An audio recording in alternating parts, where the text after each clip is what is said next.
നമ്മുടെ കഴിവിൽ ഒതുങ്ങാത്ത കാര്യങ്ങൾക്കാണ് നമ്മൾ. അപ്പോൾ നിങ്ങൾ നിയോഗങ്ങൾ എഴുതുമ്പോൾ ശ്രദ്ധിക്കണം. സ്വാഭാവികമായി നടക്കുന്ന കാര്യങ്ങളൊന്നും ഉടമ്പടി വെക്കേണ്ട കാര്യമില്ല. ശരിക്കും അത് നിങ്ങളുടെ പ്രാർത്ഥന കൊണ്ടോ സ്വാഭാവികമായുള്ള കാര്യങ്ങൾ കൊണ്ടോ അത് നടന്നു പോകും. പക്ഷേ ചില കാര്യങ്ങൾ നമ്മുടെ കയ്യിൽ ഒതുങ്ങുന്നില്ല, നമ്മുടെ കഴിവിൻ്റെ അപ്പുറത്താണ് വിഷയമെങ്കിൽ അത് ദൈവത്തെ നിയമപരമായിട്ട് തന്നെ ദൈവത്തെ അതിനെ ബൗണ്ട് ചെയ്യിക്കണം. ഉടമ്പടിയുടെ ഉദ്ദേശം എന്ന് പറയുന്നത് നിയമപരമായി ദൈവത്തെ ബൗണ്ട് ചെയ്യിക്കുകയാണ്. നിയമം എന്ന് പറയുമ്പോൾ എന്താ ഉദ്ദേശിക്കുന്നത്?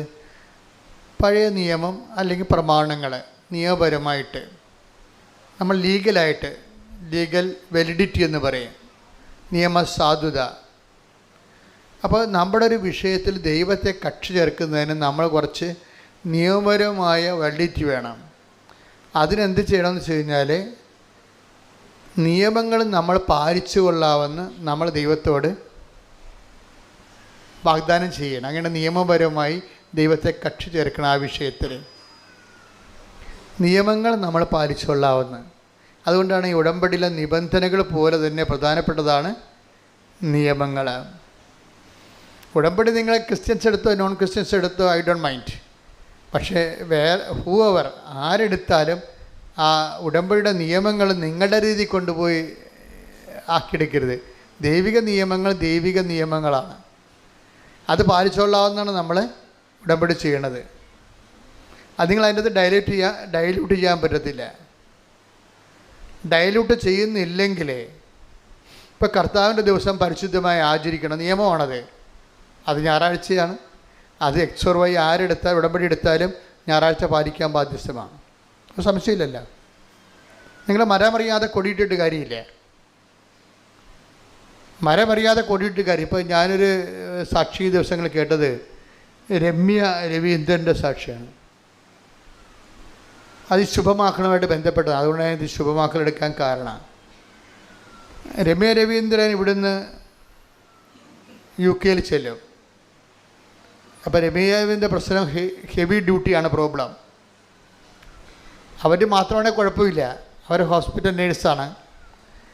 അവർ UK ചെല്ലുമ്പോൾ അവർക്ക് ഭർത്താവിനെയും കുഞ്ഞുങ്ങളെയും കൊണ്ടുവരണം. അതാണ് അവരുടെ മെറിറ്റിൽ നിൽക്കാത്തതിൻ്റെ കാരണം. Not by merit. ഉടമ്പടി എന്താ? നിങ്ങളുടെ യോഗ്യത കൊണ്ടല്ല, ദൈവത്തിൻ്റെ കൃപ കൊണ്ടാണ്. അപ്പോൾ രമ്യ രവീന്ദ്രന് ഈ ഭർത്താവിനെയും മക്കളെയും UK കൊണ്ടുവരാനുള്ള മെറിറ്റില്ല. എന്താ കാരണം? ഭർത്താവിനെയും മക്കളെയും അവിടെ കൊണ്ടുവരണമെങ്കിൽ വീട് വേണം.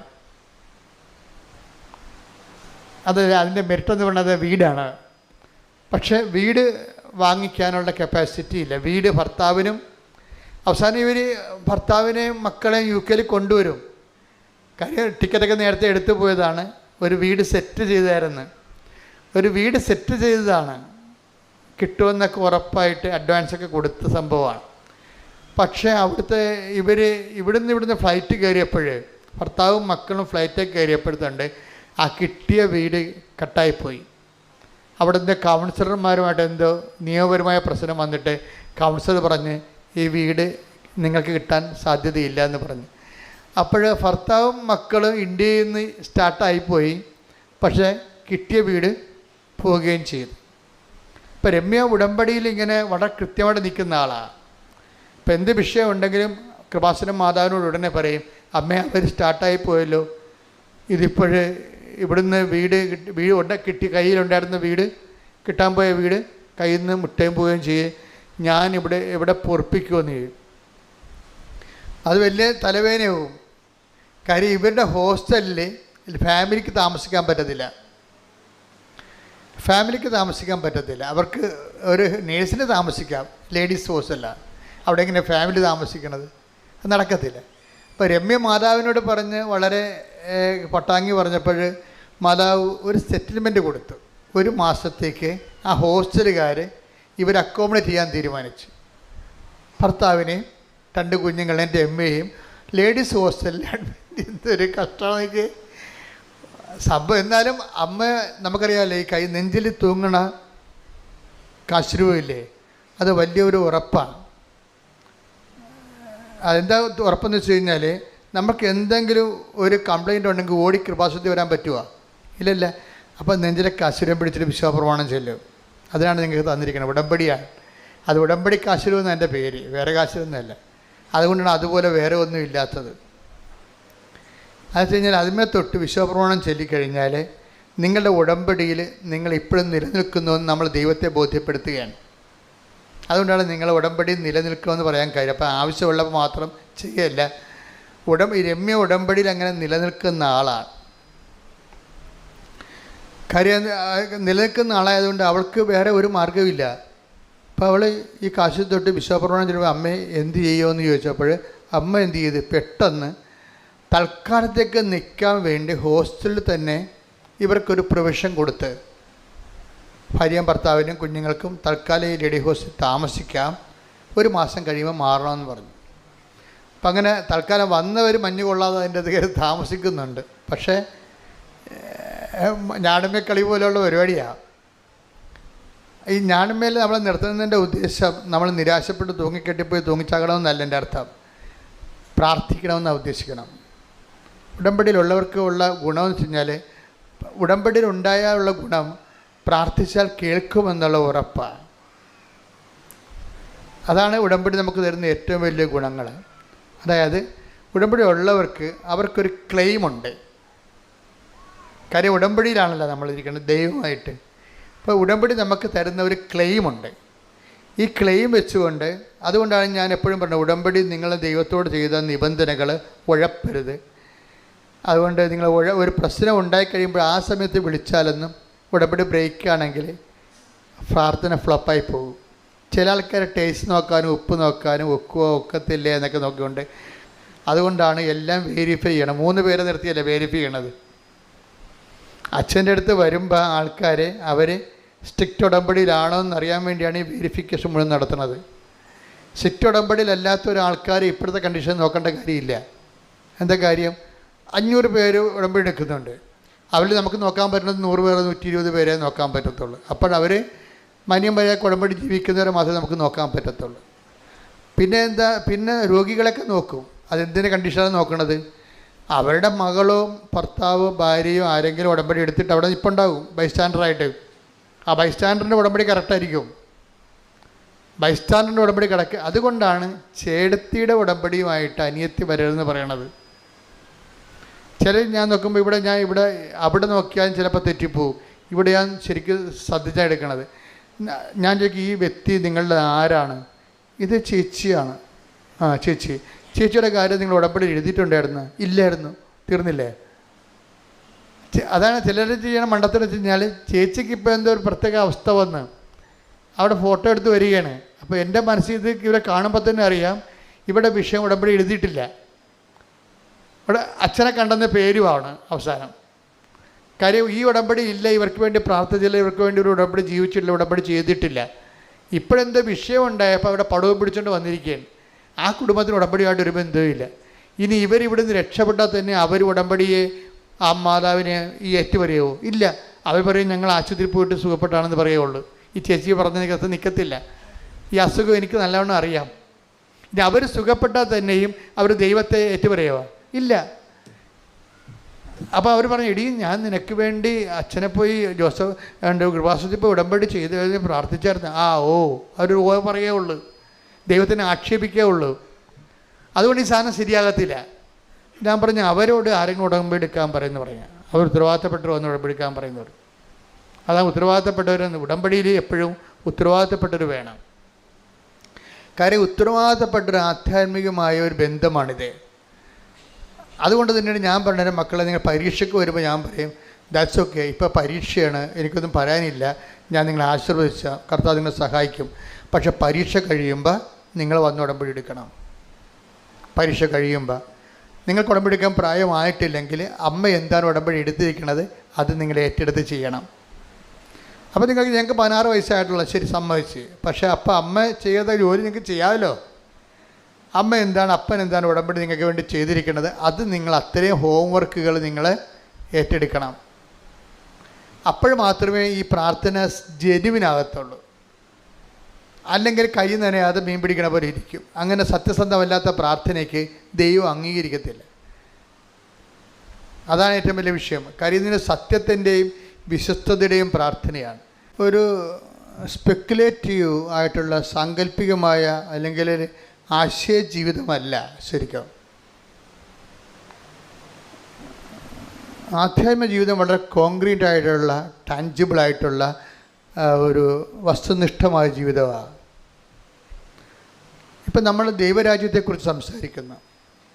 എല്ലാ മേഖലകളിലും, എല്ലാ വസ്തുതകളിലും, എല്ലാ ആധ്യാത്മിക അനുഭവങ്ങളിലും ഒരു ദൈവരാജ്യമുണ്ട്. എന്നുവെച്ചാൽ ദൈവരാജ്യം എന്ന് പറഞ്ഞാൽ എന്താണ്? ദൈവത്തിൻ്റെ ആ വിഷയത്തെക്കുറിച്ചുള്ള തിരുമനസ്സ്. ഇപ്പം നമ്മൾ സ്വർഗസ്ഥനായ പിതാവ് എന്നുള്ള പ്രാർത്ഥന ചെല്ലുന്നു ഇല്ലേ? സ്വർഗസ്ഥനായ പിതാവിൻ്റെ പ്രാർത്ഥന എന്താ? സ്വർഗസ്ഥനായ ഞങ്ങളുടെ പിതാവേ, അങ്ങയുടെ നാമം പൂജിതമാകണമേ, അങ്ങയുടെ രാജ്യം വരണമേ. അത് അവിടെയാണ് പ്രശ്നം. എന്താ പ്രശ്നം? അങ്ങയുടെ തിരുമനസ്സ് പറഞ്ഞ് സ്വർഗത്തിലെ പോലെ ഭൂമിയിലുമാകണമേ. അപ്പൊ ദൈവത്തിന്റെ തിരുമനസ്സ് നിറവേറുന്നതാണ് ദൈവരാജ്യം. ഉറപ്പല്ലേ? ഇപ്പം നിങ്ങൾ പറയുന്ന അക്കാഡമിയിൽ ജോലി കിട്ടിയില്ല, നിങ്ങൾ പറയുന്ന സ്ഥലത്ത് ജോലി കിട്ടിയില്ലെങ്കിലും ദൈവരാജ്യം നിറവേറിയില്ലെന്ന് നോക്കിയാൽ മതി. നമ്മൾ പിടിയിട്ടില്ലേ? നിങ്ങൾ പറയുന്ന ചെറുക്കനെ കല്യാണം കഴിച്ചാലും കഴിച്ചില്ലേലും ദൈവം നിങ്ങൾക്ക് തരുന്ന ഒരാളെ ദൈവത്തിൻ്റെ ആളായിട്ട് എടുത്തു കഴിയുമ്പോൾ ദൈവരാജ്യമായി ആ സംഭവം. എപ്പോഴും നമ്മൾ അതാണ് പറഞ്ഞത്, ഇത് വളരെ ഇൻ്റലിജൻ്റായിട്ട് ചെയ്യേണ്ടതാണ്. ഇപ്പം നിങ്ങൾ കുഞ്ഞുനാൾ മുതൽ ഒരു ചെറുക്കന് വേണ്ടി പ്രാർത്ഥിക്കുന്നു, ഒരു പെണ്ണിന് വേണ്ടി പ്രാർത്ഥിക്കുന്നു. ഇവിടെ പോലെ സ്വഭാവമുള്ള ഇപ്പം നിങ്ങളുടെ ബന്ധുക്കളായിരിക്കും. അപ്പോൾ നിങ്ങൾ പറയും മനസ്സിലെങ്കിലും പറയും, മാതാവേ ഇവൻ്റെ സ്വഭാവം ചിലപ്പോൾ നിൻ്റെ സ്വന്തം ബന്ധുവാണ്, കാരണം കല്യാണം കഴിക്കാൻ പറ്റത്തില്ല. പക്ഷേ എന്നാലും പറയും ഇവൻ്റെ സ്വഭാവമുള്ള ഒരാളെ കല്യാണം കഴിച്ചാൽ മതിയായിരുന്നു. അപ്പോൾ നമ്മൾ പ്രാർത്ഥിക്കും. നമ്മൾ ചിലപ്പോൾ 10 വയസ്സോട്ട് പ്രാർത്ഥിക്കും ഇന്നാളിൻ്റെ സ്വഭാവമുള്ള ഒരാളെ കല്യാണം കഴിക്കാൻ. പക്ഷേ കല്യാണം കഴിച്ച് കഴിയുമ്പോൾ നേരെ കടകവിരുദ്ധ, ഇവൻ്റെ സ്വഭാവമല്ല, ഇവൻ്റെ ഉപ്പാപ്പൻ്റെ സ്വഭാവം പോലും ഉണ്ടാകത്തില്ല. നേരെ കടകവിരുദ്ധമായ ഒരു ചരക്കായിരിക്കും വരണത്. അപ്പോൾ അവരെ കാണുമ്പോൾ നമ്മൾക്ക് ദൈവമേ എൻ്റെ ജീവിതം മുടിഞ്ഞെന്ന് പറയും. അപ്പം നിൻ്റെ രാജ്യം നടക്കണില്ല അവിടെ. പക്ഷേ നീ ഇത് ദൈവത്തിൻ്റെ പേരിൽ എടുക്കണമെന്ന് വിചാരിച്ചോ, അപ്പോൾ ദൈവരാജ്യമായി. പിടിയിട്ടില്ലേ? നിൻ്റെ മനസ്സല്ല ഇവിടെ നടക്കണത്. അയാൾ നിന്നെ മനസ്സിലാക്കണില്ല, നിന്നെ അംഗീകരിക്കണില്ല. അപ്പോൾ നീ പറയും നിന്നെ ചാക്കിടാൻ വേണ്ടിയും നിന്നെ പ്രീണിപ്പിക്കാൻ വേണ്ടിയും കുറേ ചെറുക്കന്മാരൊക്കെ പഠിക്കണ കാലത്ത് കുറേ പൂവാലത്തിലൊക്കെ പറയും. അതൊക്കെ വലിയ ആനക്കാര്യമായിട്ട് നീ കെട്ടിയിടുന്ന് വിളിച്ചുകൊണ്ട് നടക്കും, മനസ്സിൽ നടക്കും. എന്ന് പറയും ദൈവമേ അവനക്ക് എത്ര പേരിൻ്റെ പുറകെ നടന്നാണ് അവസാനം ഈ കാലമാടകളിൽ കെട്ടി എന്നൊക്കെ പറയും. ഇതൊക്കെ തന്നെത്തായിരുന്നു പറയണതാണ്. സ്വരത്തിൽ പറഞ്ഞാൽ ചിലപ്പോൾ അണപ്പലുണ്ടാകത്തില്ല, അതിന് പറയത്തില്ല നമ്മൾ. കാര്യം ഫസ്റ്റ് പാട്ടിനല്ലേ നമ്മൾ കിട്ടിയിരിക്കണത്. അവിടെ പക്ഷേ നമ്മുടെ മനസ്സിലെങ്കിലും തോന്നും തരുമിസ് നിങ്ങൾ ദൈവരാജ്യത്തിലല്ല. മനസ്സിലായി? നിങ്ങൾ ദൈവരാജ്യത്തിലല്ല. കാര്യം എന്താണ്? നിങ്ങളുടെ മനസ്സിനെ കൊണ്ട് സങ്കല്പിച്ച ആളെ തന്നെയാണ് ഇപ്പോഴും ധ്യാനിച്ചുകൊണ്ടിരിക്കുന്നത്. അപ്പോൾ അത് വരുമ്പോൾ എന്താ പ്രശ്നം? ഇത് നമ്മൾ അംഗീകരിക്കാത്തോളം, ഇപ്പോഴത്തെ പദ്ധതികളെ അംഗീകരിക്കാത്തോളം കാലം ഇതിന് വേണ്ടിയുള്ള അലോട്ട്മെൻറ്റ് കുറയും. ഞാൻ പറഞ്ഞ ശ്രദ്ധിക്കണം മക്കളെ, ഞാൻ അതൊക്കെയാണ് പറയണത്. അതായത് നിങ്ങൾ ഈ ദൈവിക പദ്ധതിയായിട്ട് ഇപ്പോഴുള്ള ചെറുക്കനെയോ പെണ്ണിനെയോ അംഗീകരിക്കണില്ല. അതുകൊണ്ട് തന്നെ എന്താ സംഭവിക്കണ? കാരണം ഈ പദ്ധതിക്ക് വേണ്ടിയുള്ള അലോട്ട്മെൻ്റ് ഉണ്ട്, കൃപയുടെ അലോട്ട്മെൻ്റ് ഉണ്ട്. നിങ്ങളിത് അംഗീകരിക്കണില്ല. നിങ്ങൾ പണ്ട് നിങ്ങൾക്ക് ഇഷ്ടപ്പെട്ട ആളിനെ ഇപ്പോഴും മനസ്സുകൊണ്ട് അംഗീകരിക്കണമെന്നുണ്ടെങ്കിൽ ഈ ഭർത്താവിന് വേണ്ടി നമ്മൾ പ്രാർത്ഥിച്ചാലും നന്നാകണമെന്ന് പറഞ്ഞാൽ നന്നാകത്തില്ല. എന്താ കാരണം? നിങ്ങൾ നന്നാകണമെന്ന് പറയണത് നിങ്ങൾ ഇഷ്ടപ്പെട്ട മറ്റു ചെറുക്കനെ പോലെ ഇവനാകണമെന്നാണ് പറയണത്. അത് ദൈവം ആക്കി കൊടുക്കണമെന്നാണ് പറയണത്. പെണ്ണുങ്ങളുടെ മണ്ടത്തരങ്ങൾ ഭയങ്കര കഷ്ടമാണ്. നിങ്ങളുടെ ഭർത്താവ് നന്നാകണമെന്ന് പറയുമ്പോൾ അതിൻ്റെ അവബോധ മനസ്സിൽ നിങ്ങൾ പണ്ട് ഇഷ്ടപ്പെട്ടുള്ള ചെറുക്കനെ പോലെ ഈ കെട്ടിയ ചെറുക്കനാകണം, കെട്ടിയ പെണ്ണാകണമെന്ന് ദൈവത്തോട് പ്രാർത്ഥിക്കുകയാണ്. എന്തൊരു ഭ്രാന്താണ് ശരിക്കും പറഞ്ഞാൽ. അതുകൊണ്ടാണ് പറയണത്, അതായത് പലപ്പോഴും നിങ്ങൾ ചോദിക്കുന്നത് എന്താണെന്ന് നിങ്ങൾക്ക് അറിയത്തില്ലെന്ന് പറയത്തില്ലേ. അപ്പോൾ പലപ്പോഴും നമ്മുടെ പ്രാർത്ഥനയ്ക്ക് ബ്ലോക്ക് വരാൻ കാരണം പ്രാർത്ഥനയിൽ ഘടനാപരമായ മിസ്റ്റേക്ക് ഉള്ളത് കൊണ്ടാണ്. ദൈവരാജ്യമല്ല ചോദിക്കണത്, ദൈവരാജ്യമായിരിക്കണം ചോദിക്കേണ്ടതെന്നാണ് സ്വർഗസ്ഥനായ പിതാവിലൂടെ ഈശോ പ്രാർത്ഥിക്കാൻ പഠിപ്പിച്ച പ്രാർത്ഥന. ഞങ്ങളെ പ്രാർത്ഥിക്കാൻ പഠിപ്പിക്കണമെന്ന് ചോദിക്കുമ്പോൾ ഈശോ എന്താ പറഞ്ഞത്? ദൈവരാജ്യം പുലരാൻ വേണ്ടി പ്രാർത്ഥിക്കാനാണ് പറഞ്ഞിരിക്കുന്നത്. പറഞ്ഞാൽ മനസ്സിലായില്ലേ? വേറെ ഒന്നുമില്ല. ഞങ്ങളെ പ്രാർത്ഥിക്കാൻ പഠിപ്പിക്കണമെന്ന് പറയുമ്പോൾ ഈശോയ്ക്ക് പ്രാർത്ഥിക്കാൻ പഠിപ്പിക്കാൻ വേണ്ടി ഒരു സബ്ജക്റ്റ് മാത്രമേ ഉള്ളൂ. അതെന്താണ് കാര്യം? ദൈവരാജ്യം. ഈ ദൈവരാജ്യത്തിൽ നമ്മൾക്ക് ഈ ദൈവരാജ്യം സ്വീകരിക്കാൻ വേണ്ടി മാത്രം പരിശുദ്ധാത്മാവ് നമ്മളെ ഒരുക്കുമ്പോൾ നമുക്ക് കിട്ടിയിരിക്കുന്ന ദൈവരാജ്യത്തിൽ നമുക്ക് സന്തോഷമുണ്ടാകും. അത് ലോക സന്തോഷമല്ല, പരിശുദ്ധാത്മാവിൻ്റെ സന്തോഷമാണ്. പറഞ്ഞ മനസ്സിലായില്ലേ? അതുകൊണ്ടാണ് നീതി, ദൈവരാജ്യം, ഭക്ഷണവും പാനീയവും. 14:17 എടുത്ത് 14:17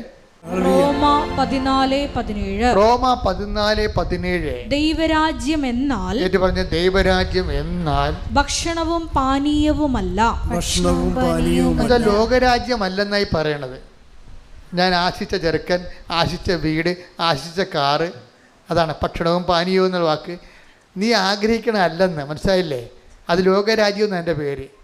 നീ ദൈവരാജ്യത്തിന് പ്രാർത്ഥന ചൊല്ലിയിട്ട് ലോകരാജ്യം വരാൻ വേണ്ടി പ്രാർത്ഥിക്കുകയും, അതാണ് എൻ്റെ അത് വരുന്ന ഒരു ഡൈക്കോട്ടമി എന്ന് പറയുന്നത്. ദൈവരാജ്യത്തിന് വേണ്ടി പ്രാർത്ഥിക്കുകയും ലോകരാജ്യം വരാൻ വേണ്ടി ആഗ്രഹിക്കുകയും ചെയ്യും. അതുകൊണ്ട് തിരുത്തിക്കൊണ്ടാണ് ആദിമസഭയോട് പറയണത്. അപ്പോഴേ ഇതിൻ്റെ വിഷയം എന്ന് പറയണത്, ദൈവരാജ്യം പുലരുമ്പോൾ അതിൻ്റെ സൈമൾട്ടേനിയസ് സമാന്തരമായ അലോട്ട്മെൻ്റ് ഉണ്ടാകും. എന്താ കാര്യം? പരിശുദ്ധാത്മാവിൽ സന്തോഷം ഉണ്ടാകും. ലോകരാജ്യത്തിനില്ലാത്തത്, ലോകരാജ്യത്തിൻ്റെ സന്തോഷം ലോക സന്തോഷമാണ്. ലോക സന്തോഷം ഇപ്പം നീ ഇഷ്ടപ്പെടുന്ന ചെറുക്കനെ കിട്ടി, അല്ലെങ്കിൽ പെണ്ണിനെ കിട്ടി, ഇഷ്ടപ്പെടുന്ന വീട് കിട്ടി, ഇഷ്ടപ്പെടുന്ന ട്രാൻസ്ഫർ കിട്ടി, ഇഷ്ടപ്പെടുന്ന ഭക്ഷണം കിട്ടി, അപ്പം നിനക്കൊരു സന്തോഷം ഉണ്ടാകും. ആ സന്തോഷം എന്ത് സന്തോഷമാണ്? ലോക സന്തോഷമാണ്. ലോക സന്തോഷത്തിനുള്ള കുഴപ്പം എന്താണ്? ഞാൻ കഴിഞ്ഞ ആഴ്ച പറഞ്ഞായിരുന്നു. ഇപ്പം നിനക്കൊരു ജോലി കിട്ടുമ്പോൾ നിനക്കൊരു സന്തോഷമുണ്ടാകും. അത് പരിശുദ്ധാത്മാവിൻ്റെ സന്തോഷം അല്ലത്. അത് നിൻ്റെ പഠിച്ചതിൽ നിനക്ക് ജീവിക്കാനൊരു മാർഗമായല്ലോ എന്നുള്ള സന്തോഷമാണ്. ആ സന്തോഷത്തിൻ്റെ കുഴപ്പമെന്ന് വെച്ച് കഴിഞ്ഞാൽ, ഒരു ട്രാൻസ്ഫർ കിട്ടുമ്പോൾ നിങ്ങൾ ലീവ് എടുത്ത് വീട്ടിൽ ഇരിക്കും. എന്താ? നിങ്ങളുടെ സന്തോഷം പോയി. മനസ്സിലായില്ലേ? അപ്പോൾ ആ ജോലിക്ക് ഒരു ട്രാൻസ്ഫർ കിട്ടിയപ്പോൾ, കഴിഞ്ഞ ദിവസം അങ്ങനെ ഒരു സാക്ഷ്യം ഉണ്ടായിരുന്നു. ട്രാൻസ്ഫർ കിട്ടിയപ്പോൾ ലീവ് എടുത്ത് വീട്ടിലിരിക്കുകയും, അപ്പോൾ ജോലി കിട്ടിയ സന്തോഷമൊന്നുമില്ല. ജോലി തന്ന ദൈവത്തിൻ്റെ പാരയും പണിതുകൊണ്ട് വീട്ടിലിരിക്കുകയും. ഇതാണ് വിഷയം. ഇതാണ് നിങ്ങളിലുള്ളത് എന്താണെന്ന് മനുഷ്യരിലുള്ളത് എന്താണെന്ന് എനിക്കറിയാം എന്ന് ഈശോ പറയത്തില്ലേ? മനുഷ്യന്മാരുടെ ഈ സന്തോഷമൊക്കെ കാണുന്നത് പലപ്പോഴും പരിശുദ്ധാത്മാവിൻ്റെ സന്തോഷമല്ല. ഇപ്പം നിങ്ങൾക്ക് ട്രാൻസ്ഫർ കിട്ടി, അപ്പം നിങ്ങളുടെ വീട്ടിലെ ഭാര്യ, നിങ്ങളുടെ ഭർത്താവ്, നിങ്ങളുടെ അമ്മ അസുഖക്കാരിയാണെന്ന് ദൈവത്തിന് അറിയാം. ഇപ്പോൾ പലരും ട്രാൻസ്ഫർ വാങ്ങിക്കുന്നത് ഇല്ലാത്ത അമ്മയ്ക്ക്, വെറുതെ പയർ പോലെ നടക്കുന്ന അമ്മയ്ക്ക് തറവാദമാണെന്നും പറഞ്ഞാണ് ട്രാൻസ്ഫർ വാങ്ങിക്കുന്നത്. അതൊന്നും ദൈവരാജ്യമല്ല, ലോകരാജ്യമല്ലേ? ജോലി ഉടമ്പടി ചെയ്ത് ജോലി വാങ്ങിച്ചത് നിങ്ങളുടെ ഒരു ആവശ്യത്തിന് വേണ്ടി. ഉടമ്പടിയിലുണ്ടായിരുന്ന വിശുദ്ധി അവിടെ നഷ്ടപ്പെട്ടിരിക്കുന്നത്. ട്രാൻസ്ഫർ കിട്ടിയപ്പോൾ നഷ്ടപ്പെട്ട്. എങ്ങനെ നഷ്ടപ്പെട്ട്? ഇപ്പോൾ നിങ്ങൾ യൂണിയൻകാർക്ക് 50,000 രൂപ കൊടുത്തിട്ട്, അപ്പോൾ അവർ പറഞ്ഞ് കള്ളക്കഥ എഴുതാൻ പറഞ്ഞിരിക്കുകയാണ്. എന്താണ്? അമ്മ ഒടുങ്ങിക്കിടക്കുകയാണ്, അമ്മയ്ക്ക് ക്യാൻസറാണ്. വെറുതെ പയർ പോലെ നടക്കണം, അമ്മയ്ക്ക് ക്യാൻസറാണ്. എന്തിനാണ്? നിങ്ങൾക്ക് ട്രാൻസ്ഫർ വേണം. കള്ള നുണ പറഞ്ഞ് ഉടമ്പടി എടുത്ത് ജോലി കിട്ടി, കള്ള നുണ പറഞ്ഞിട്ട് ഇപ്പം നടക്കണത് എങ്ങനെയാണ്? ലോകരാജ്യത്തിലാണ് ജീവിക്കുന്നത്. അപ്പോൾ ഈ പിശാച് ഇവിടെ വരുമ്പോൾ തന്നെ ദൈവത്തിന് അറിയാം, ഇത് ഒറ്റ നടക്ക് പോകണില്ല, കാര്യം കാണാൻ വേണ്ടി മാത്രം വന്നതാണ്. കാര്യം കണ്ടു കഴിയുമ്പോൾ ദൈവരാജ്യത്ത് നിന്ന് പോയിട്ട് ലോകരാജ്യത്തിലാകുമെന്നാണ്.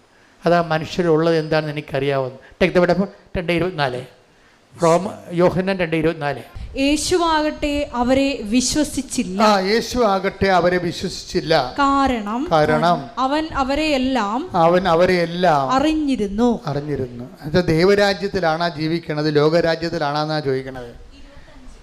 25 വായിച്ചു. 2:25 മനുഷ്യരെ പറ്റി ആരുടെയും സാക്ഷ്യം, അതാണ് മനുഷ്യരെ കുറിച്ച് ആരുടെയും സർട്ടിഫിക്കറ്റ് അവൻ ആവശ്യമായിരുന്നില്ല. മനുഷ്യനിലുള്ളത്, സർട്ടിഫിക്കറ്റ് എല്ലാം കള്ളത്തരമാണെന്ന് നമുക്കറിയാം. മനുഷ്യരെ കുറിച്ച് എന്താ എഴുതിയിരിക്കുന്നത്? 2:25 എന്താ പറയുക? മനുഷ്യരെ കുറിച്ച് ആരുടെയും സാക്ഷ്യം, ആരുടെയും സർട്ടിഫിക്കറ്റ് അവൻ ആവശ്യമായിരുന്നില്ല. മനുഷ്യനിലുള്ളത് എന്താണെന്ന് അവൻ വ്യക്തമായി അറിഞ്ഞിരുന്നു. ഇപ്പം എന്താ പ്രശ്നം വെച്ച് കഴിഞ്ഞാൽ, മനുഷ്യൻ്റെ കാര്യം കാണാൻ വേണ്ടി പിശാചിൻ്റെ കാലും പിടിക്കും. അവൻ ദൈവത്തിൻ്റെ കാല് പിടിച്ചുകൊണ്ടിരിക്കണമായിരിക്കും, പക്ഷെ കാര്യം കാണാൻ വേണ്ടി അവൻ വേണ്ടി വന്നാൽ പിശാചിൻ്റെ കാലം പിടിക്കും. അതാണ് മനുഷ്യനുള്ളത്. നിങ്ങളൊന്ന് ചിന്തിക്കണേ, ഉടമ്പടിക്കാരൊന്ന് ചിന്തിക്കണം. ആടെ കാലിലാണ് പിടിച്ചിരിക്കണം നോക്കണം. ഇടയ്ക്കൊക്കെ ഒന്ന് പിടിച്ചിരിക്കുന്ന സ്ഥലത്തൊന്ന് നോക്കിയേക്കണം. ദൈവത്തിൻ്റെ കാലിലാണോ പിശാചിൻ്റെ കാലിലാണോ നോക്കിയേക്കണം. കാര്യം പുള്ളിക്കാരനെല്ലാം സ്കാൻ ചെയ്തേ എടുക്കത്തുള്ളൂ. ഈ അഭ്യാസം ഒന്നും അവിടെ നടക്കത്തില്ല. ജെയ്സൻ്റെ സാക്ഷ്യം കഴിഞ്ഞ ആഴ്ച പറഞ്ഞില്ലേ, ഞാൻ ശ്രങ്കൻ വിസായ്ക്ക് ജെയ്സൺ ശ്രങ്കൻ വിസായ്ക്ക് ഞാൻ ഒത്തിരിയേറെ ബയോഡേറ്റ അപ്ലോഡ് ചെയ്തിരുന്നു 12 കൊല്ലം മുമ്പ്.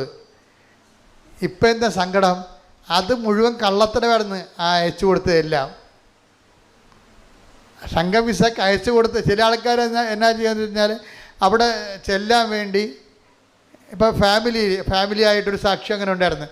ഫാമിലി ആണെങ്കിൽ അവിടെ എടുക്കത്തില്ല, അതുകൊണ്ട് ഫാമിലി അല്ലെന്നാക്കാതെ ഡൈവേഴ്സ് ആണെന്ന് പറഞ്ഞ് കള്ള സർട്ടിഫിക്കറ്റ് ഉണ്ടാക്കും. എന്നിട്ട് ഒരുത്തൻ ഡൈവേഴ്സ് ആയ പിന്നെ പ്രശ്നമില്ലല്ല. ഡൈവേഴ്സ് നിയമപരമായിട്ട് ഡൈവേഴ്സ്ഡാണ്. സർക്കാരിനെ പറ്റിച്ചിരിക്കുകയാണ്, അമേരിക്കനെ പറ്റിച്ചിരിക്കുകയാണ്. എന്നിട്ട് ഒരാൾ പോയി ന്യൂയോർക്കിലും വാഷിംഗ്ടണിലും പിന്നീട് അവർ അടുത്തടുത്ത സ്ഥലത്ത് താമസിക്കുകയാണ്.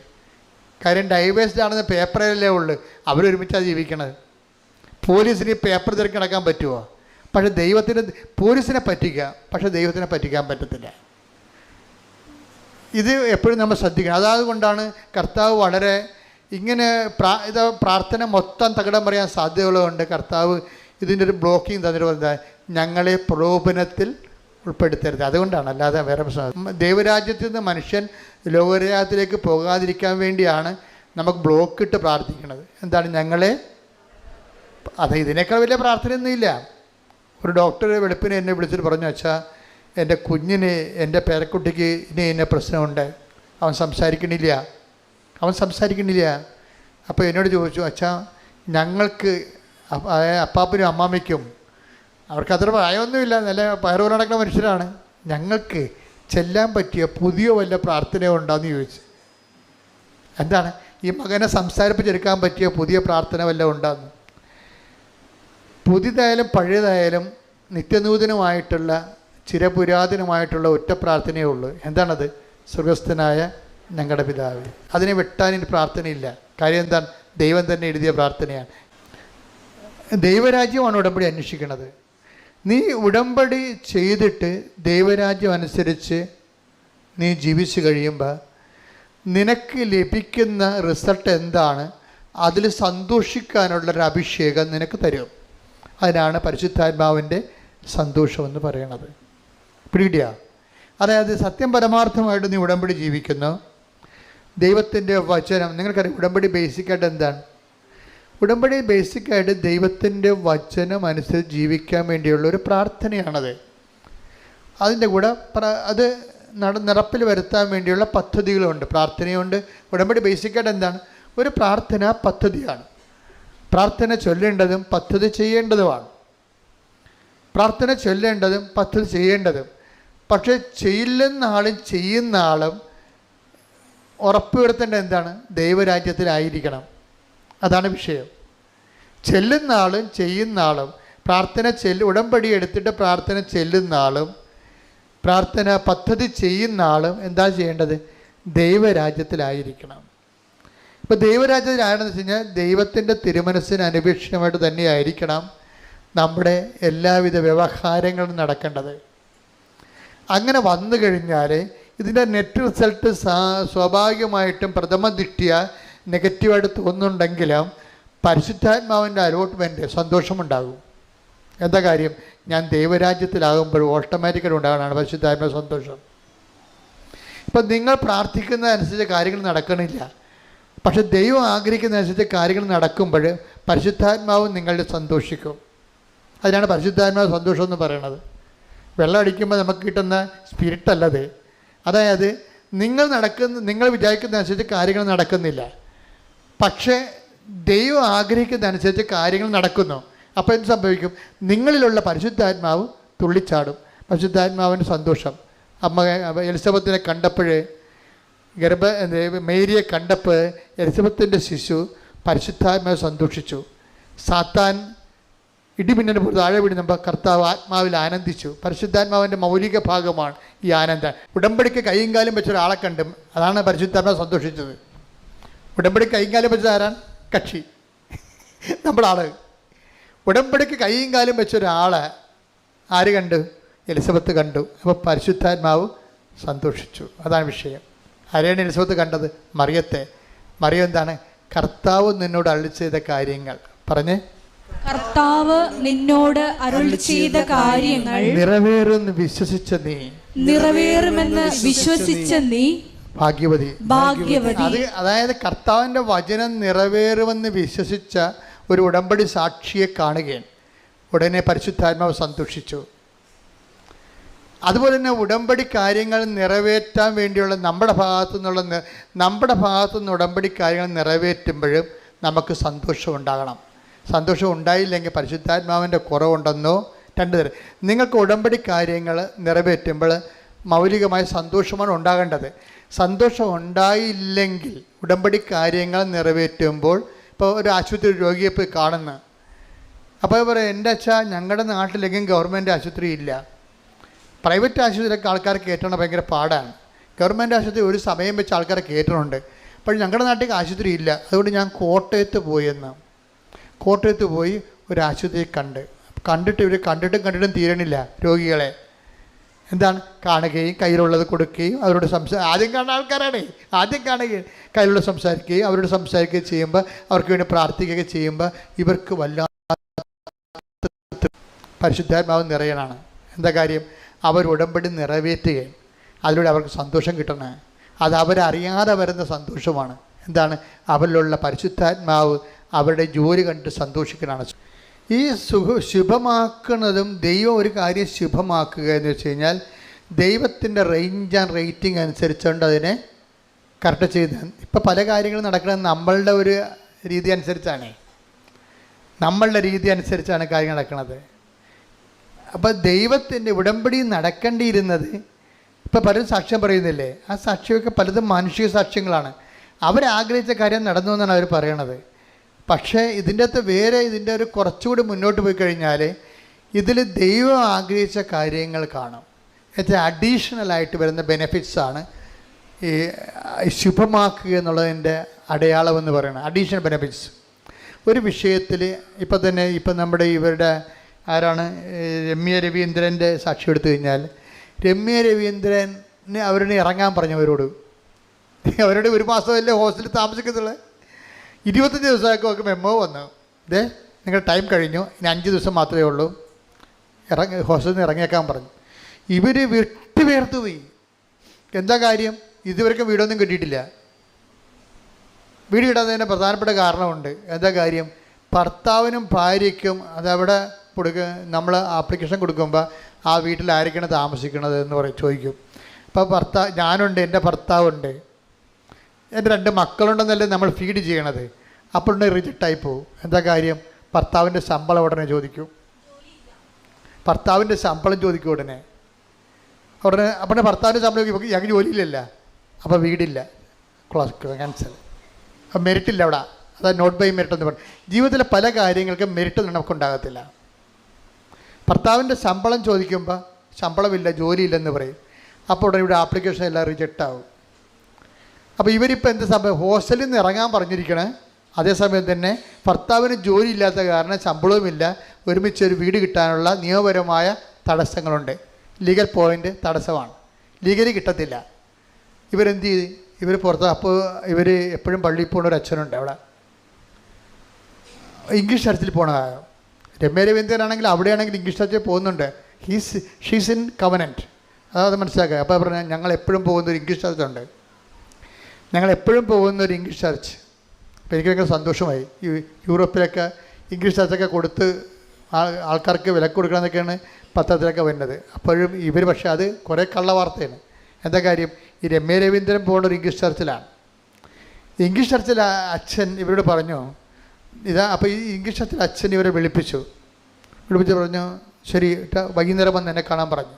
ഭാര്യയും ഭർത്താവും കൂടി വൈകുന്നേരം കാണാൻ ചെന്നപ്പോൾ ഉണ്ട് 10 മണി ഇരുന്നിട്ട് അച്ഛനില്ല അവിടെ.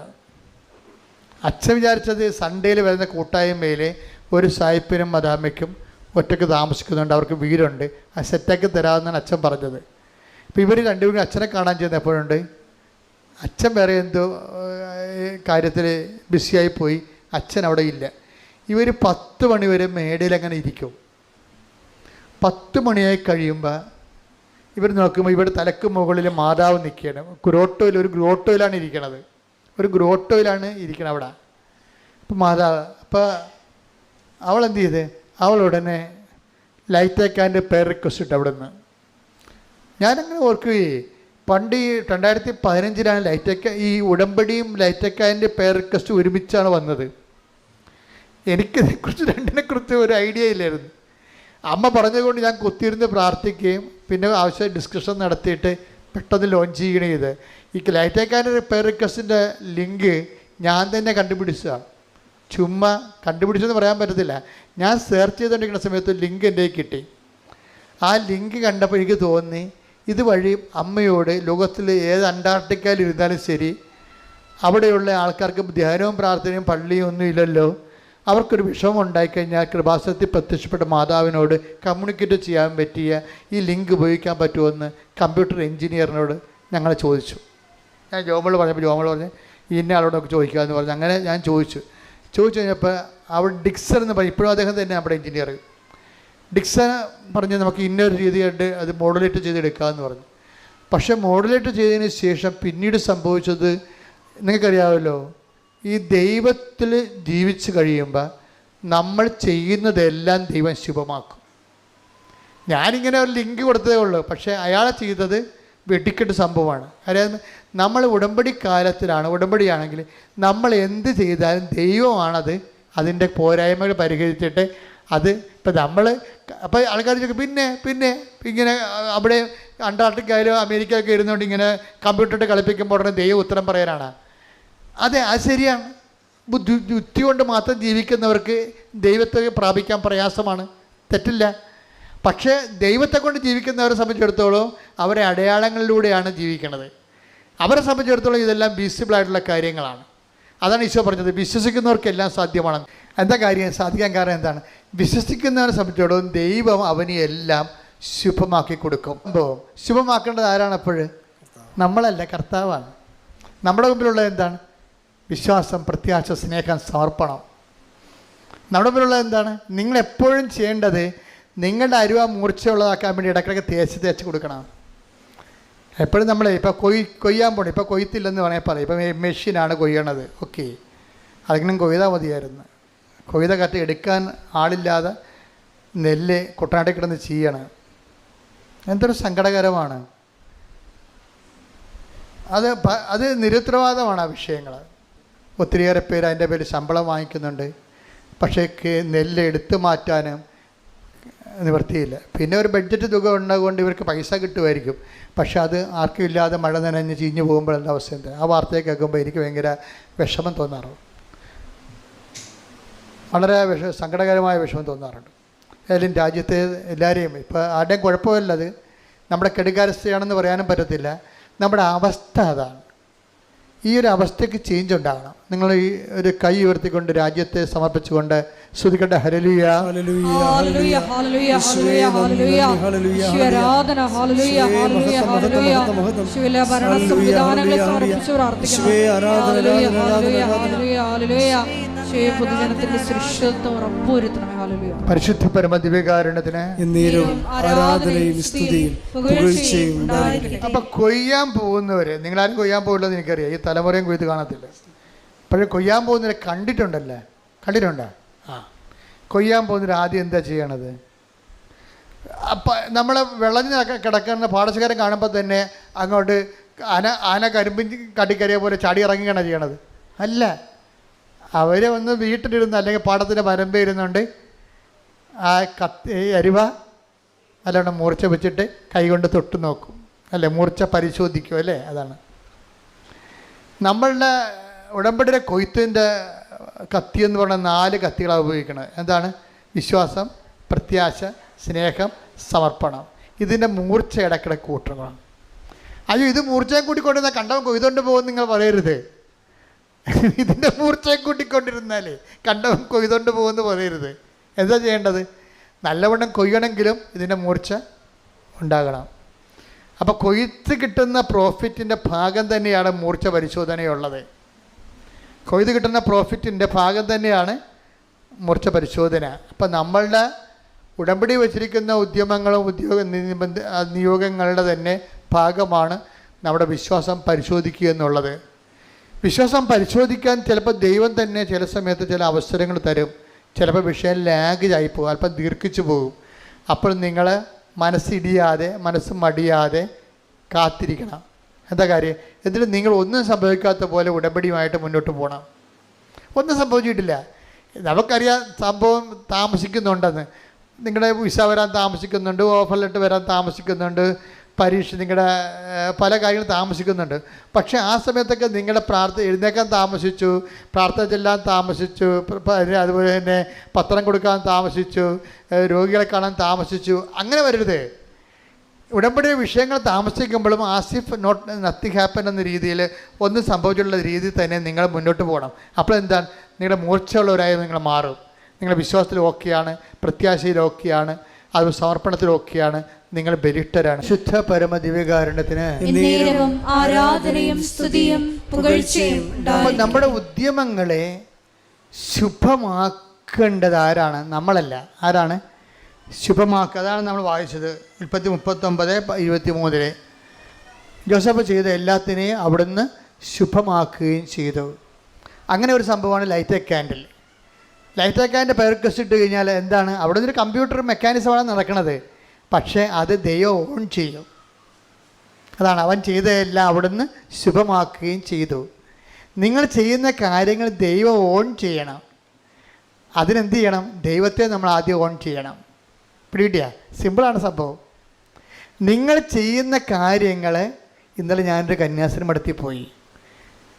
അപ്പോൾ എൻ്റെ ചേച്ചി അവിടെ അസുഖമായിട്ട് കിടപ്പുണ്ട്. വേറെ ചേച്ചിയുടെ കൂടെ കുറേ കന്യാസിമാരുണ്ട്.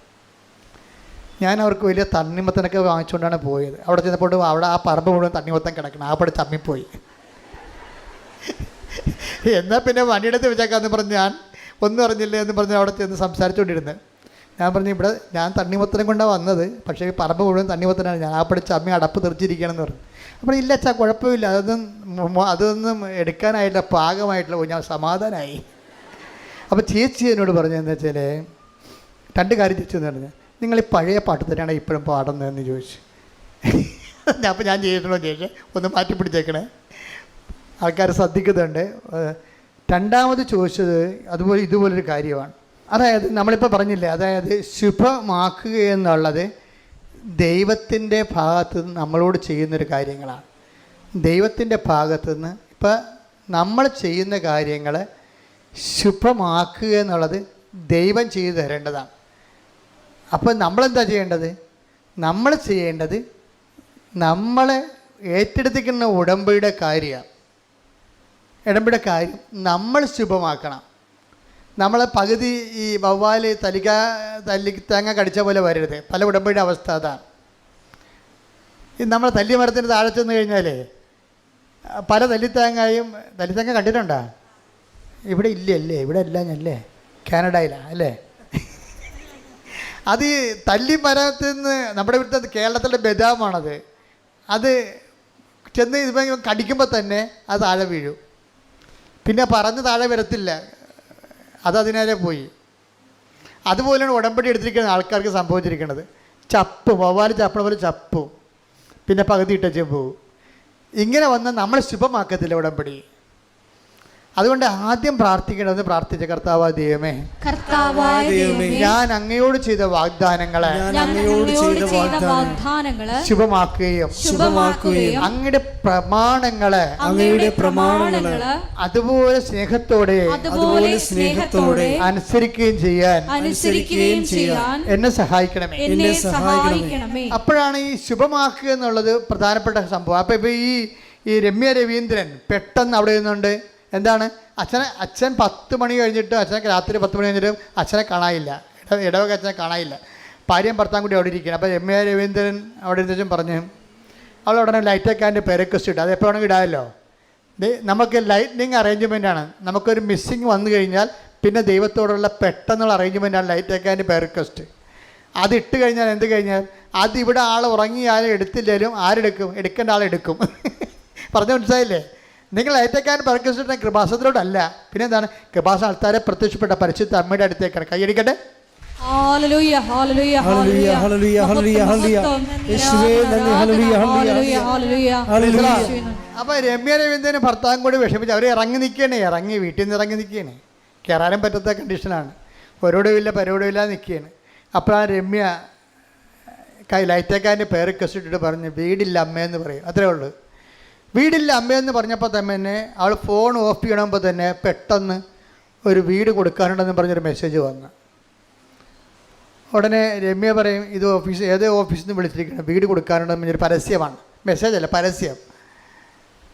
ആ പരസ്യം കണ്ടാണ് വീട് കൊടുക്കാനുണ്ടെന്ന് പരസ്യം. ആ സെക്കൻഡാണ് ഫോൺ ഓഫ് ചെയ്യണമെങ്കിൽ തന്നെ പരസ്യം വന്ന് വീട് കൊടുക്കാനുണ്ടെന്ന്.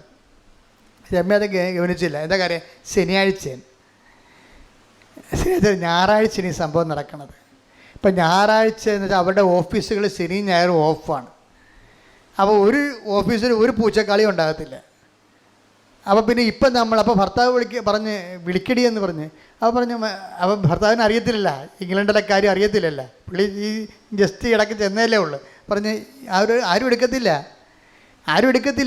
എടുക്കാത്തതിൻ്റെ കാരണം ഈ ശനി ഞായറും ഓഫാണ്, ഒരു സെർവൻസും ഉണ്ടാകത്തില്ല അവിടെ, അവിടുത്തെ ജോലിക്കാരും ഉണ്ടാകത്തില്ലെന്ന് പറഞ്ഞു. അപ്പോഴുടനെ ഈ രവീന്ദ്രൻ പറയുവേ, രവീന്ദ്രൻ പക്ഷെ വിശ്വാസിയല്ലായിരുന്നു. രമ്യ പണ്ടൊരു സാക്ഷ്യം പറഞ്ഞായിരുന്നു, അത് കേട്ടാണ് രവീന്ദ്രൻ വിശ്വാസിയായത്. രവീന്ദ്രൻ പറഞ്ഞു, എടി നീ ഇപ്പോൾ ലൈറ്റേക്കാരൻ്റെ പേർ റിക്വസ്റ്റ് ഇട്ടപ്പോഴല്ലേ വീടിൻ്റെ പരസ്യം വന്നത്, അതപ്പോൾ അത് മാതാവല്ല പിന്നെ ആരാണെന്ന് ചോദിച്ചു. അതാണ് രസം.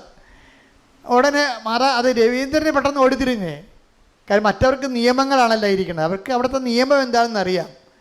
രവീന്ദ്രനെ ഈ നിയമത്തിൻ്റെ അപ്പുറത്ത് പ്രവർത്തിക്കുന്ന, മെരിറ്റല്ലാതെ അപ്പുറത്ത് പ്രവർത്തിക്കുന്ന ദൈവത്തിൻ്റെ പരിപാലനയെക്കുറിച്ച് അറിയാം.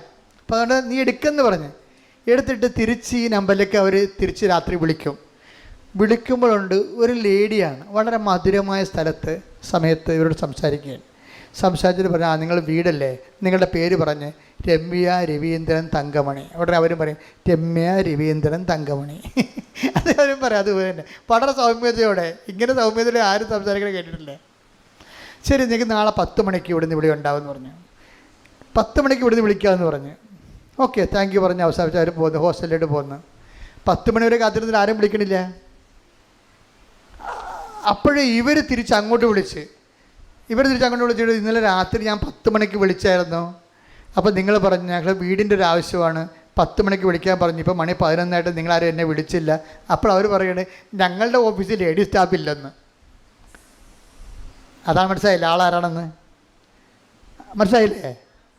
രമ്യ പറയും അത് മാതാവാണ് എടുത്തതെന്ന്. അതെന്ന് വെച്ച് കഴിഞ്ഞാൽ നമ്മൾ വിളിക്കുമ്പോൾ നമ്മളെ വിളിക്കുമ്പോൾ ലൈറ്റേക്കാൻ്റെ പേർ റിക്വസ്റ്റ് ഇട്ടിരിക്കണതാണ്. നമ്മളെ ലൈറ്റേക്കാൻ്റെ പേർ റിക്വസ്റ്റ് ഈ ഇംഗ്ലണ്ടിലെ ഞായറാഴ്ച രാത്രി ആ ഓഫീസിൽ സെർവൻ്റ് ഇല്ല. ആ ഓഫീസ് തന്നെ പറയുകയാണ് ഇവിടെ സെർവൻ്റ് ഇല്ല, ഞങ്ങൾക്ക് അത് തന്നെയല്ല ഞങ്ങളുടെ സ്റ്റാഫിൽ സ്റ്റാഫില്ല, ലേഡീസ് ആരും ഇല്ല. അപ്പോൾ അതുകൊണ്ട് തന്നെ ഒക്കെ മനസ്സിലായി അമ്മയാണ് ഈ ഉടമ്പടി ഇത് എടുത്തിരിക്കണമെന്ന്. അമ്മ ഇങ്ങനെ കുറേ കാര്യങ്ങൾ ചെയ്യും. ഞാൻ എപ്പോഴും ഇവിടെ നിൽക്കുകയെ ആൾക്കാരെ കണ്ടുകൊണ്ട് നിൽക്കുമ്പോഴൊക്കെ ഈ ആൾക്കാരുടെ സാക്ഷ്യം പറയുമ്പോൾ മുഴുവനും പ്രസൻസിൻ്റെ സാക്ഷിയാണ് വരണത്. പ്രസൻസ് ഭയങ്കരമാണ്. സ്വപ്നങ്ങൾ, ദർശനങ്ങൾ, മാതാവ് നേരിട്ട് ചെന്ന് നടത്തിയ കാര്യങ്ങൾ എല്ലാം ബൈ പേഴ്സൺ ഇൻവോൾവ് ആണ് എല്ലാത്തിലും. അത് നമ്മൾ ഒരു പ്രാർത്ഥനാരൂപത്തിലും കാണാത്ത ഒരു പ്രതിഭാസമാണ്. എല്ലാ വിഷയത്തിലും അമ്മ ബൈ പേഴ്സൺ. നിങ്ങൾ വൃത്തിയും മെനയും ഉള്ളവരാണ്, സത്യസന്ധമായിട്ടാണ് ഉടമ്പടി ജീവിക്കണമെന്നുണ്ടെങ്കിൽ അമ്മ പ്രസൻസായിട്ട് കൂടെ ഉണ്ടാവും. അത് ഏത് ഗോകർണത്താണെന്ന് പറഞ്ഞാലും അമേരിക്കയിലാണെന്ന് പറഞ്ഞാലും അമ്മ ഉണ്ടാവില്ല. എന്നിട്ട് അത് നമുക്ക് വേണ്ടി നിന്ന് ചെയ്ത് മാറ്റണ കാണാൻ നല്ല രസമാണ്. അപ്പോൾ തന്നെ ഇത് കഴിഞ്ഞപ്പോൾ ഇവരോട് സംസാരിച്ചു കഴിഞ്ഞപ്പോൾ അപ്പോൾ അവർ പറഞ്ഞു ഓക്കെ നിങ്ങളുടെ പേര് രജിസ്റ്റർ ചെയ്യാമെന്ന് പറഞ്ഞു. ഇവർ പേര് രജിസ്റ്റർ ചെയ്തിട്ട് പറഞ്ഞു ഓക്കെ നിങ്ങളുടെ വ്യൂ അതായത് അവിടെ ഒരു വീട് വേണമെന്നുണ്ടെങ്കിൽ ആ വീടിൻ്റെ ഏജൻസിനെ നമ്മൾ ആ ഓഫീസിലേക്ക് അറിയിക്കണ കഴിയുമ്പോൾ അവർ നമ്മുടെ വ്യൂ നമ്പർ തരും. എന്ന് വെച്ചാൽ 46-ാം നമ്പറാണ് നിങ്ങളുടെതെന്ന് പറയും. 46-ാം നമ്പറാണ് നിങ്ങളുടേതെന്ന് വെച്ച് കഴിഞ്ഞാൽ ഈ നിങ്ങൾ പറയുന്ന വീട്, നിങ്ങൾക്ക് ഇഷ്ടപ്പെട്ട വീട് വാങ്ങിക്കാൻ വേണ്ടി 46 പേര് ക്യൂവിലുണ്ട്. 46 പേര് ക്യൂവിലുണ്ട്. അവർ വന്ന് 45 പേരും വന്ന് കണ്ടിട്ട് അവർക്ക് ഇഷ്ടപ്പെട്ടില്ലെങ്കിൽ ലാൻഡ് ലോഡിന് ഈ വീടിൻ്റെ ഉടമസ്ഥനും കൂടി ഇഷ്ടപ്പെടണം.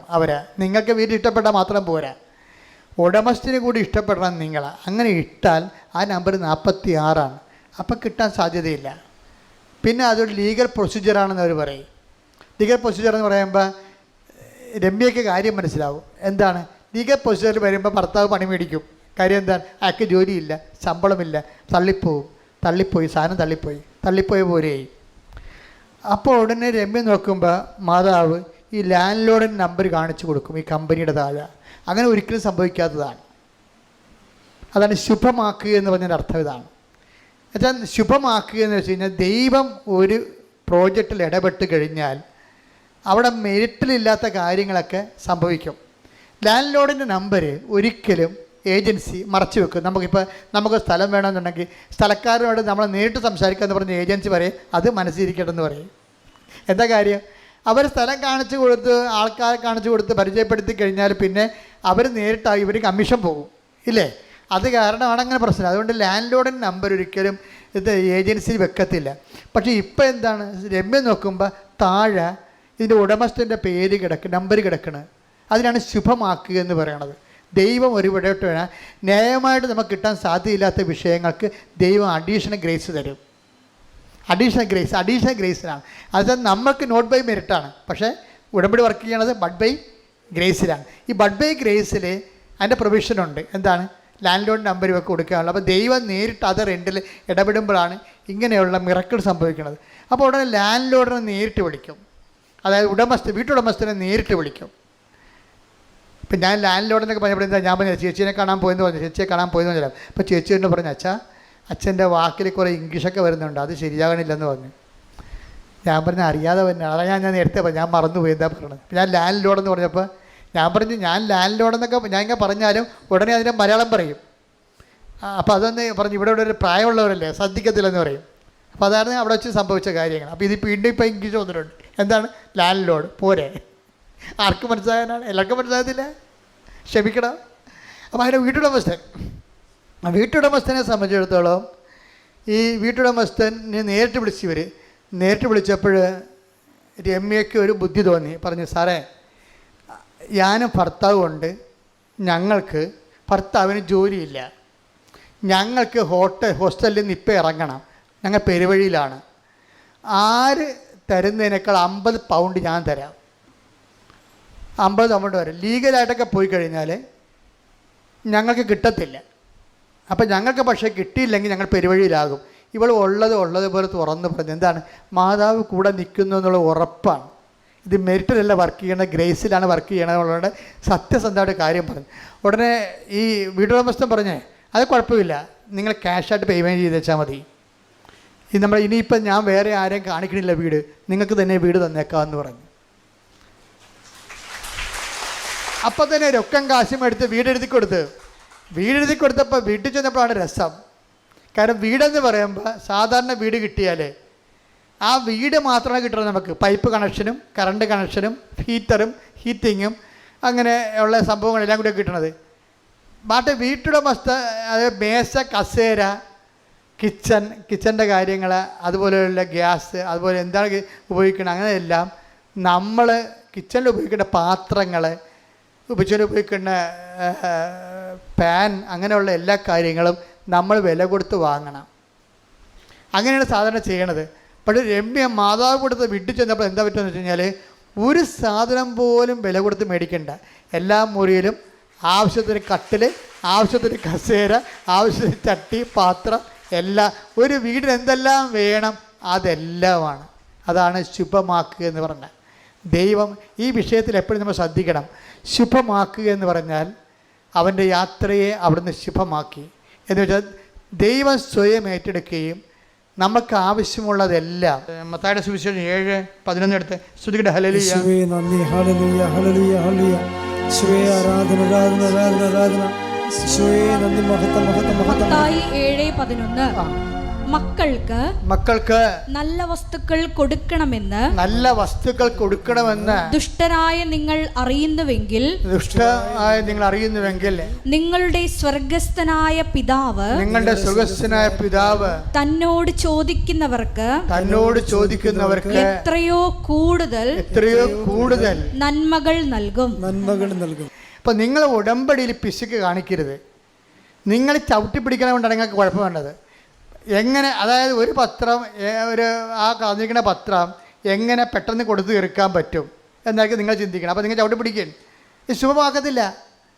നിങ്ങളെന്താ ചെയ്യേണ്ടത്? ആ പത്രം ഒരെണ്ണമാണ് കൊടുക്കണമെങ്കിലും അവൻ കൃപാസനത്തിൽ വരണമെന്ന് നിങ്ങൾ ആഗ്രഹിക്കണം.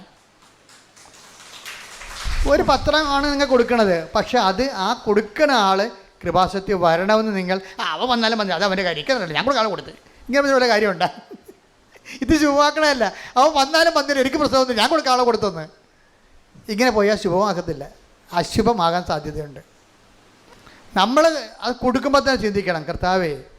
ചിലർ അവിടെ നിന്നുകൊണ്ട് ആ വെയിലത്ത് നിന്നുകൊണ്ട് പിടിച്ചെടുത്ത അനുഭവങ്ങൾ പറയും. എൻ്റെ ചേച്ചി അങ്ങനെ സംശയിക്കേണ്ട കാര്യമില്ല, ഞാൻ തന്നെയാണ് എൻ്റെ സാക്ഷി. ഞാൻ ഇങ്ങനെ അവസ്ഥത്തിലായിരുന്നു. ഇന്ന് ഞാൻ ഇവിടെ എത്തിയിരിക്കുന്നത് ഞങ്ങൾക്ക് തരുന്നതിൻ്റെ കാരണം ദൈവം ഇടപെട്ടാണ്. അമ്മ ജീവിക്കുന്ന സാക്ഷ്യമാണ് അവിടെ നടക്കുന്നത്. അമ്മ കാണേണ്ടതാണെന്നൊക്കെ പറഞ്ഞ് അവർ ഒരു പത്രം കൊടുത്താൽ അത് വെച്ചുകൊണ്ട് അവർ 9 പേരെ പിടിക്കും. അതാണ് ശുഭമാക്കി നമ്മൾ ചെയ്യേണ്ട കാര്യങ്ങൾ. ഇപ്പോൾ നല്ലൊരു ഉടമ്പടി തൈലമൊക്കെ വാങ്ങിച്ചുകൊണ്ട് പോകണില്ലേ? എന്തിനാണ് കൊണ്ടുപോകണത്? എവിടെയെങ്കിലും ഒരു നിലവിളി കേട്ടെന്ന് പറയുമ്പോൾ ഉടമ്പടി തരം കൊണ്ട് 4 കാലം ഓടുകയാണ്. എന്താ ചെയ്യാണ്? അവർ ഇപ്പം ശരിയാവും, അമ്മ ഇടപെട്ട്, നിങ്ങൾ വിഷമിക്കേണ്ട, നിങ്ങൾ ആശുപത്രി എത്തിയാൽ പോരെ. ഉടനെ അവിടെ നിന്നിട്ട് ആ രോഗിക്ക് വിശ്വപ്രമാണം ചൊല്ലിയിട്ട് ഉടമ്പടി തൈലം പൂശിക്കൊടുക്കും. ആരാണ് ഉടമ്പടി എടുത്ത്? അവർക്ക് നല്ല ഉറപ്പുണ്ട്. അവരാ ഉടമ്പടി എടുത്തിരിക്കുന്നത്. അവർ പറഞ്ഞാൽ ദൈവം കേൾക്കും, അവർക്ക് ദൈവത്തിന് വേണ്ടി അവർ ജീവിക്കണം എന്നൊക്കെ പറഞ്ഞ് അവർക്ക് നല്ല ഉറപ്പുണ്ട്. ഇതൊന്ന് ലോകത്തിൽ ഇറക്കിയിരിക്കുന്ന ഒരു വലയാണിത്. കർത്താവ് പറഞ്ഞ ദൈവരാജ്യം എല്ലാത്തരം മത്സ്യങ്ങളും പിടിക്കാൻ വേണ്ടി ഈ കടലിലെറിഞ്ഞ വലയാണെന്ന്.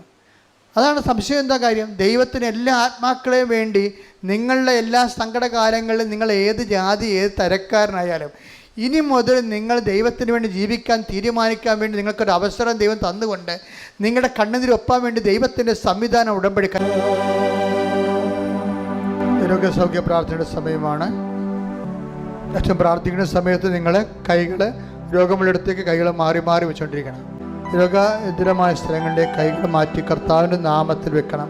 മാതാവിൻ്റെ മധ്യസ്ഥത്തിൽ അച്ഛനല്ല സുഖപ്പെടുത്തുന്നത്, മാതാവിൻ്റെ മധ്യസ്ഥ ഈശോ ചെയ്യുന്നതിന് നമ്മൾ ഒരു നിമിത്തവും നിയോഗവുമാകുകയാണ്. ശ്രുതികട ഹല്ലേലൂയ. കർത്താവിൻ്റെ ഉന്നതമായ നാമത്തിന് സ്വസ്ഥം ചെയ്യുന്ന കർത്താവിൻ്റെ വിശുദ്ധ പൗരോഹിത്യത്തെ മഹത്വപ്പെടുത്തണമേ. കർത്താവ് സഭയിലുള്ള സാന്നിധ്യത്തെ പ്രകടമാക്കണമേ. ശ്രുതികടേ 39 വർഷം ഞാൻ അർപ്പിച്ച കൃപാനയുടെ യോഗ്യതയാൽ കൃപാസാൽത്താറെ ജീവനോടെ പ്രത്യക്ഷപ്പെട്ട പരിശുദ്ധ അമ്മയുടെ മാധ്യസ്ഥത്തിലെ ഈ അൾത്താരയിൽ നടന്ന 10,000-കണക്കിന് ആരാധന ശക്തിയാൽ കർത്താവേ നിന്റെ ഉന്നതമായ നാമത്തിന് സ്വസ്ഥം ചെയ്യുന്ന അങ്ങയുടെ മക്കളെ അങ്ങ് സ്പർശിക്കണേ പ്രാർത്ഥിക്കുന്ന അടിപ്പഴ പോലെ ദൈവികമായ ശക്തി അങ്ങയുടെ മക്കളുടെ ഹൃദയത്തിലേക്ക്, ശരീരത്തിലേക്ക്, കരളിലേക്ക് കർത്താവേ എല്ലാ ആന്തരിക അവയവങ്ങളെ സ്പർശിക്കണമേ എന്ന് പ്രാർത്ഥിക്കുന്ന കർത്താവേ നിന്റെ വിശുദ്ധ പൗരോഹിത്യത്തെ മഹത്വപ്പെടുത്തണമേ. സഭയിലുള്ള സാന്നിധ്യം പ്രകടമാക്കണമേ. അമ്മേ പരിശുദ്ധമ്മേ ദേവമാതാവേ, അമ്മേ പരിശുദ്ധമ്മേ ദേവമാതാവേ, എല്ലാ മക്കൾക്കും വേണ്ടി പ്രാർത്ഥിക്കണമേ. ഉച്ചമുതൽ ഉള്ളംകാല് വരെ കർത്താവിൻ്റെ രക്തം പടരട്ടെ, കർത്താവിൻ്റെ രക്തം പടരട്ടെ, കർത്താവിൻ്റെ രക്തം പടരട്ടെ, കർത്താവിൻ്റെ രക്തം പടരട്ടെ. കോശങ്ങള്, പേശികള്, സിസ്റ്റുകള്, മുഴകള്, ക്യാൻസർ രോഗങ്ങള് കർത്താവിൻ്റെ ശബ്ദത്താൽ, കർത്താവിൻ്റെ സാമീപ്യത്താൽ, കർത്താവിൻ്റെ സ്പർശത്താൽ, മാർഗരോഗങ്ങള്, തീരാവേദികള്, ജീവദുരിതങ്ങള്, മാർഗരോഗങ്ങള്, തീരാവേദികള്, ജീവിതരംഗ സ്പണ്ടിലോസ് അസുഖങ്ങള്, പ്രോസ്റ്റേറ്റ് അസുഖങ്ങള്, സ്പണ്ടിലോസ് അസുഖങ്ങള്, എപ്പിലെപ്സി രോഗങ്ങള്, ഫിക്സ് രോഗങ്ങള് യേശുവിൻ്റെ നാമത്തിൽ ഫിക്സ് രോഗങ്ങള്, അപസ്മാര രോഗങ്ങള്, സ്പണ്ടിലോസ് അസുഖങ്ങള്, കരൾ രോഗങ്ങള്, നടുവലിൻ്റെ വേദനകള്, സ്പൈനക്കോഡിൻ്റെ രോഗങ്ങൾ, യേശുവിന് കാഴ്ചയില്ലാത്ത അവസ്ഥകൾ, മുക്കിൽ ദിശ വളരുന്ന അവസ്ഥകൾ, മുക്കിൽ ദിശ വളരുന്ന അവസ്ഥകൾ കർത്താവിൻ്റെ നാമത്തിൽ, തൊണ്ടയുടെ അസുഖങ്ങൾ, തൈറോയ്ഡ് രോഗങ്ങൾ, ശ്വാസകോശ രോഗങ്ങൾ, ശ്വാസകോശത്തിൻ്റെ രോഗങ്ങൾ കർത്താവിൻ്റെ വിശുദ്ധമായ രക്തത്താൽ ശ്വാസകോശങ്ങൾ കഴുകപ്പെടട്ടെ. കർത്താവിൻ്റെ വിശുദ്ധമായ രക്തത്താൽ വലിയ രോഗങ്ങൾ മാറിപ്പോകട്ടെ. കർത്താവിൻ്റെ വിശുദ്ധമായ രക്തത്താൽ വാതരോഗങ്ങൾ, കലരോഗങ്ങൾ, ഹൃദയരോഗങ്ങൾ യേശുവിൻ്റെ നാമത്തിൽ ഗർഭാശയ രോഗങ്ങൾ, ഉദരാശയ രോഗങ്ങൾ, ആമാശയ രോഗങ്ങൾ, പെൺകുടന്റെ രോഗങ്ങൾ, രോഗങ്ങൾ, പീഖയുടെ രോഗങ്ങൾ, പങ്ക്രാസ് രോഗങ്ങൾ യേശുവിൻ്റെ നാമത്തിൽ, അണ്ഡാശയ രോഗങ്ങൾ യേശുവിൻ്റെ നാമത്തിൽ മാരക രോഗങ്ങൾ, യേശുവിൻ്റെ നാമത്തിൽ മാരക രോഗങ്ങൾ, തീരാവേദികൾ, ക്ഷയരോഗങ്ങൾ, ഉറക്കമില്ലാത്ത അവസ്ഥകൾ, ഷുഗർ രോഗങ്ങൾ, പ്രഷർ രോഗങ്ങൾ യേശുവിൻ്റെ നാമത്തിൽ മാരക രോഗങ്ങൾ യേശുവിൻ്റെ നാമത്തിൽ മാറിപ്പോകട്ടെ. മാരക രോഗങ്ങൾ യേശുവിൻ്റെ നാമത്തിൽ തീർന്നു പോകട്ടെ. ശ്രദ്ധിക്കട്ടെ.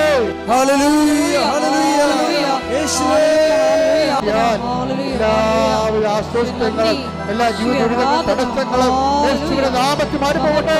എല്ലാവരും മുട്ടേ നിൽക്കുക. അവനുമായി വ്യക്തിപരമായ ആവശ്യങ്ങൾക്ക് വേണ്ടി പ്രാർത്ഥിക്കേണ്ട സമയമാണ്. നമുക്ക് ശിരസ് നമിച്ച് ദിവ്യകാരുണ്യനാഥന്റെ ആശീർവാദം സ്വീകരിക്കാം.